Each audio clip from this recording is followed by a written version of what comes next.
Actividad para derecho examen. Bueno, para empezar el texto nos dice que específicamente para un violinista, el tener equilibrio corporal lo es todo.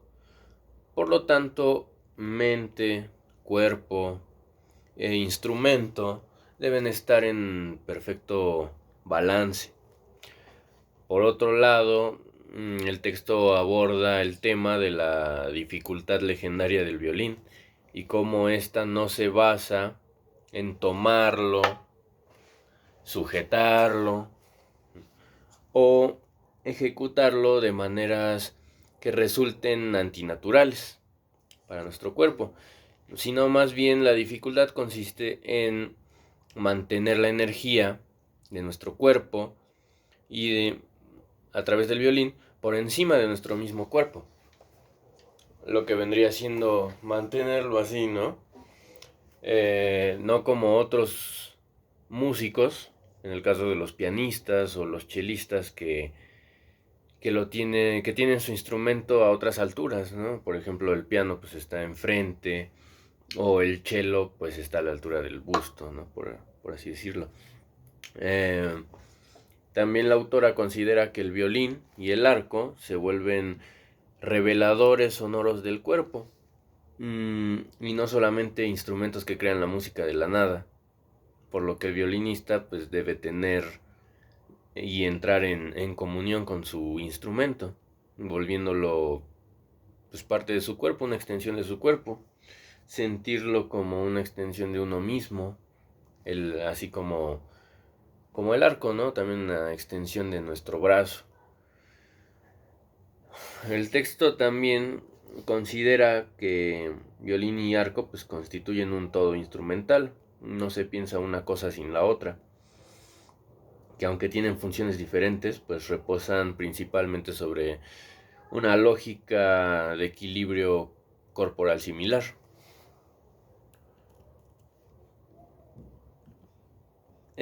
También el texto nos hace mucho hincapié en la simetría que tiene y debe tener nuestro cuerpo. La importancia de esta, ¿no? Y nos dice cómo llevarla a cabo. Nos da ejemplos por medio de imágenes, en donde se puede apreciar de manera clara, por ejemplo, las 4 fuerzas que permiten mantener la tonicidad y el equilibrio entre cuerpo, violín y arco. Por ejemplo, uh, la primera, pues va proviene de los pies, viene a partir de los pies. La actividad pues de la parte inferior del cuerpo, ¿no? Se propaga por sinergia hasta la punta de los dedos, o sea, viene de punta a punta de la punta de los dedos de los pies hasta la punta de los dedos de las manos. La 2 va de la posición de la cabeza y el mentón y la clavícula. Esta pues viene siendo cómo se encaja el violín. En este caso debe quedar encajado a nosotros y nosotros no debemos tener el afán de mantenerlo, de sujetarlo con la cabeza o subiendo el hombro, por ejemplo, ¿no? Sino que debe quedar de una forma en la que quede encajado y no sujetado. La 3 y la 4 pues son movimientos horizontales en referencia a la cintura escapularia.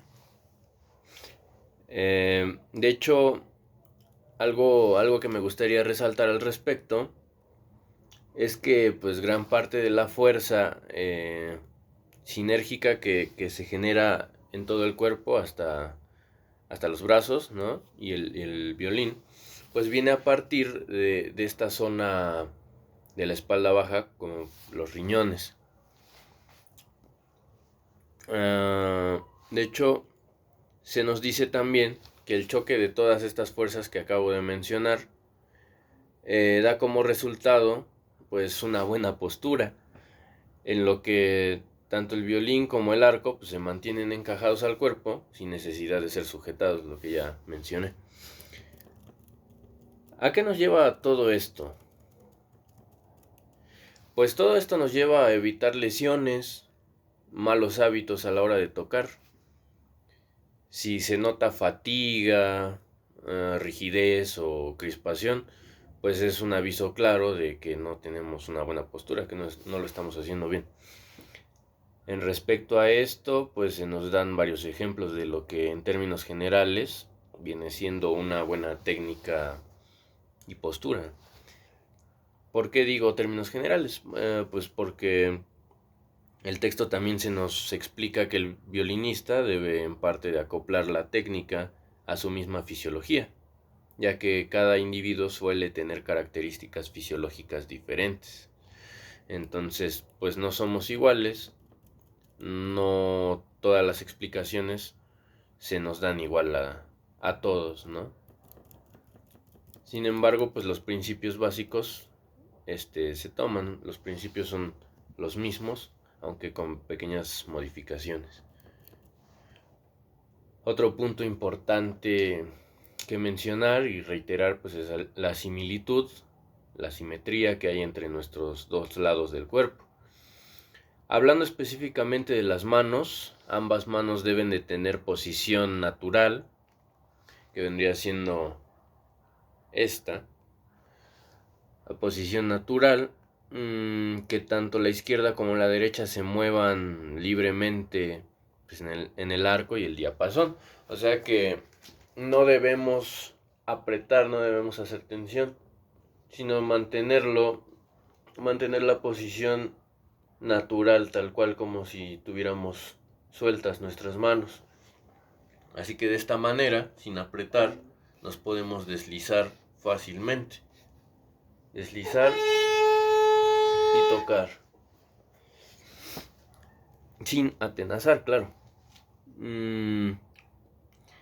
Algo que también me pareció de suma importancia, pues son los detalles técnicos que el texto nos muestra acerca de brazos y manos. Por ejemplo, que no se debe quebrar el ángulo de la mano al del antebrazo, ya que este simple hecho desviaría y dispersaría de manera brutal nuestro influjo de energía que viene desde los pies, la espalda y todo lo ya antes mencionado.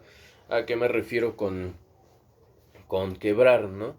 O sea que debemos bajar de manera natural y sin hacer este tipo de movimientos. Este tipo de movimientos antinaturales, ¿no? Molestos. Luego se siente la rigidez. Entonces se debe mantener un ángulo parejo. El texto también prosigue a hablarnos de la fuerza vertical de la cabeza. El mentón y la clavícula también en relación con los cojines y las mentoneras. Pues dado a lo previamente explicado, el correcto equilibrio del cuerpo debería de ser más que suficiente para poder encajar correctamente el violín a este. Sin embargo, una situación importante a mencionar es que si se utiliza la cabeza con la intención equívoca de sujetar el violín y se llega a inclinar hacia adelante, pues ésta pierde su ángulo de verticalidad con la columna, haciendo que todo nuestro equilibrio se estropee. ¿A qué va esto? Pues tenemos que tener una línea recta con nuestra columna, no podemos tratar de sujetarlo, lo mismo que ya dijimos antes, si no se pierde toda esa verticalidad. Por lo tanto, pues el uso de cojines y mentoneras está ligado únicamente, más que nada a la comodidad, del violinista ejecutante y no es de uso obligado. Bueno, a grandes rasgos el texto nos habla de que el equilibrio entre el arco y el violín se basa en una comunión entre ejecutante y instrumento, violín, por medio de una correcta postura y técnica. lo que nos lleva a evitar malos hábitos, así como presentar futuras lesiones, presentes lesiones, y también nos permite mejorar totalmente en nuestra destreza y habilidad. A la hora de ejecutar, podemos mejorar significativamente, ¿no? Además, el texto nos da vastos ejemplos de cómo conseguir este equilibrio corporal. Ah, bueno, y en base al texto, para mí, el equilibrio entre el arco y el violín viene siendo la relación pues, simbiótica entre el instrumento y el músico, como bien lo especifica. El músico es la real fuente y origen creador y energético que transmite la música de su propio ser a través del violín, ¿no? Siendo el arco la herramienta y la pluma que transmite la elocuencia del ejecutante, y el violín el medio sonoro por el cual expresa su voz.